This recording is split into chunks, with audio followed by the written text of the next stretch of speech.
Hello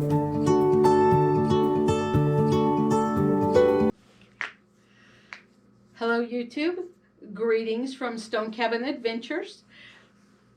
First off, you always have to take care of the business, so if you haven't subscribed, please do that. Click the like button, ring the notification bell, and that way you won't miss any more of our videos, whether it's me reading stories or Kevin, who is behind the camera. He works so hard outside. We're building a greenhouse. We're looking to buy some more acres. Maybe we'll get some goats. Baby goats are the cutest. Oh my goodness, they are. I've been watching other people's baby goat videos. They are so fun. So who else has baby goats? Hidden Heights. Hidden Heights has baby goats. Arms Family Homestead has baby goats. So check them out. They're fun.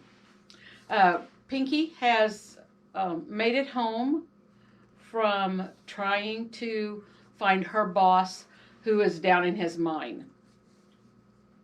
So she's at home. I picked at my supper, not caring if I ever ate again. Ma cleared off the table. Pa sent Elmer outside to chop firewood. Elmer smiled. He said something about wrestling an axe being good for when Rufus jumps him the next time. I relaxed a little bit inside. I didn't know Elmer had told Pa about Rufus trying to beat us up. It made what I had to tell them easier.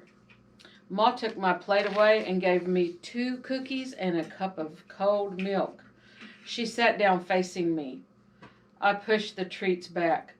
I can't eat these if it means I have to tell you what happened. Ma sucked in air like she'd never breathed before and threw both hands over her heart. At the same time, Pa whooshed out all the air he'd been holding inside. They both leaned back in their chairs. Pa cleared his throat like he had to say something he didn't want to. I couldn't bear to know that their eyes saw my soul. I stared at my knees. Ma had cleaned and bandaged them. She even used her best needle and sewed several places back together. I couldn't tell her the truth about Letha's baby. A cold shiver rippled through me and my nightdress. I'm right sorry, Ma. I wish I could tell you. I guess me and Pa ought to go for a walk. Ma and Pa looked at each other for a long time. Can you walk, Pinky? Pa had held me while Ma sewed my hands and knees back together. I tried to sit still, but I couldn't be still enough. Getting sewed up was a frightful thing. Sometimes I made whiny noises. I didn't cry. I wanted to, but Ma had a hard enough time cleaning up the damage without me making noises that would slow her down. Pa sat on a stump out under the elm tree and held me close. That tree shades our house when the sun's at its hottest. The sun had already set when I left the mine. The walk home took forever. You'd have thought I came home dead by the way Ma carried on. I bet she said, "Oh, Pinky," 1,000 times while she washed out the cuts on my hands and knees. When she got me all cleaned up and stitched up, she ran off a little ways and threw up. I guess sewing me up was hard on her too. When I had my head all leaned back and resting, 'cause getting sewed on was over, that's when they snuck in with the firewater. I thought I'd die when they dumped some of Pa's drinking whiskey on my hands and knees. I squalled and squealed like a pig in a trap. The devil came into my ear, and he told me that hell burned worse than that, and that hell burned forever. He also promised that, since I lied to Rufus about moving the tar barrel, my whole body, inside and out, would burn worse than this forever. I cried really hard then. No matter how I tried, I couldn't feel bad about lying to Rufus, and repenting doesn't count unless you mean it. Ma mixed some honey with lard. I was still curled like a baby in Pa's arms, trying to quit snuffling. She walked toward me with that bowl of stuff. I seen her coming and jumped off Pa's lap. I was afraid that bowl held something else that burned. I didn't jump fast enough. He caught me with one of his big old hands and plopped me back on his hard old muscled up legs. I cried, and I begged her not to touch my cuts again. She made me watch what she did. She took a little splinter of kindling and spread that honey and fat on a soft rag. Then she laid the rag on my knee. I sucked in as much air as I could hold. It took a long while for me to realize it didn't hurt. I let out that huge breath and nodded to Ma. She tied strips of cloth around my legs to hold the honey rags in place. Then she wrapped up my hands. A fat little yellow and black bee came out and landed on my bandage. Pa thumped it away. Bees shouldn't come out of the hive at night. Ma kissed Pa and then me and said something about getting supper on the table before it got dark. That must have been a joke because Pa laughed. Ma took the lantern we'd been using with her and went in the house. She left us in the calm of midnight. Pa had made a swing out of an old buckboard seat and hung it from the tree. Pa moved us to that seat and we sat there swinging in the night breezes until supper was ready. I guess falling in that mine tore up my knees worse than I thought. I had been too chicken to look at them. But now supper was over, and the load of what I knew made my whole body feel dried up like an old apple. Even my guts felt all shriveled and dead. My chin wrinkled, and tears itched at my eyes. We don't have to walk very far. Ma used her tender voice. You just sit here and talk to Pa. I'll help Elmer outside. She kissed my head on her way out the door. You gotta know this ain't 'cause I don't love you. I do love you, Ma. I can't tell you because I love you. I didn't say the words out loud. I only said 'em in my heart. Nothing I could do would keep her from finding out about Letha Gates's red-headed baby.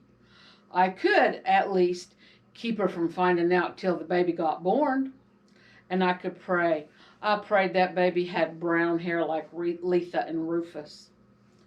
Pa pushed the cookies and milk back toward me.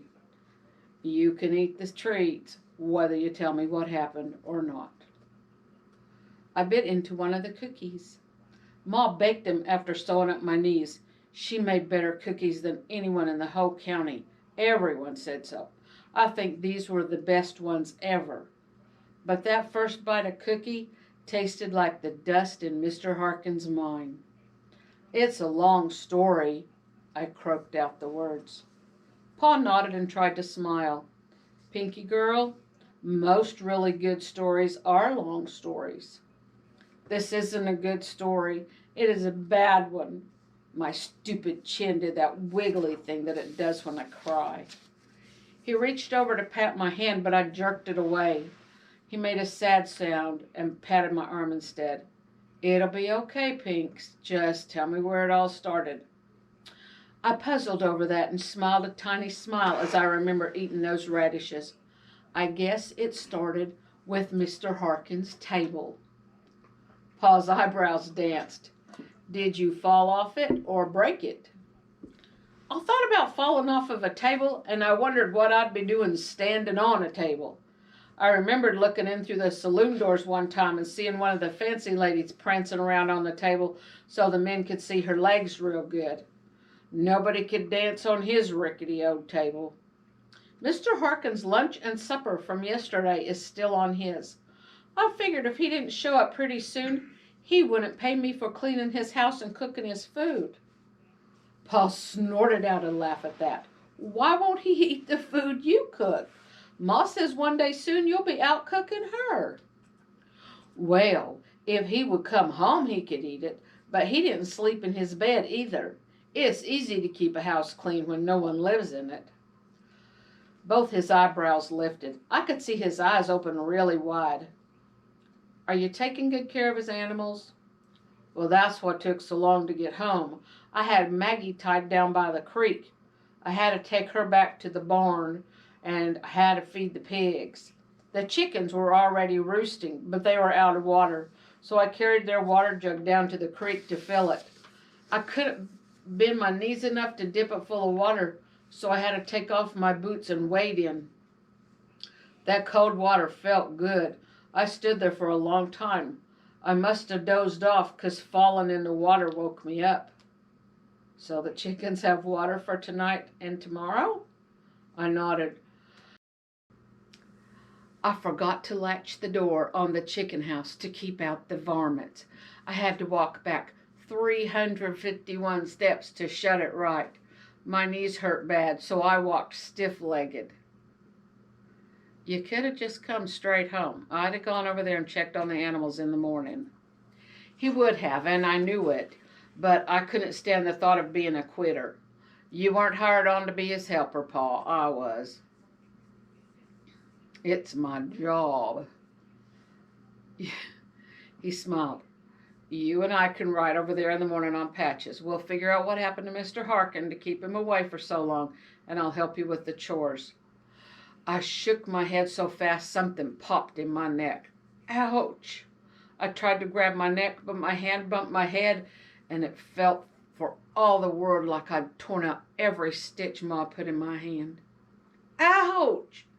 Pa laughed. I'm sorry you hurt your neck, but I'm glad you're okay. I'm going to burn in hell for lying to Rufus Gates. Pa made a funny noise and then took hold of my arm. Repeat after me.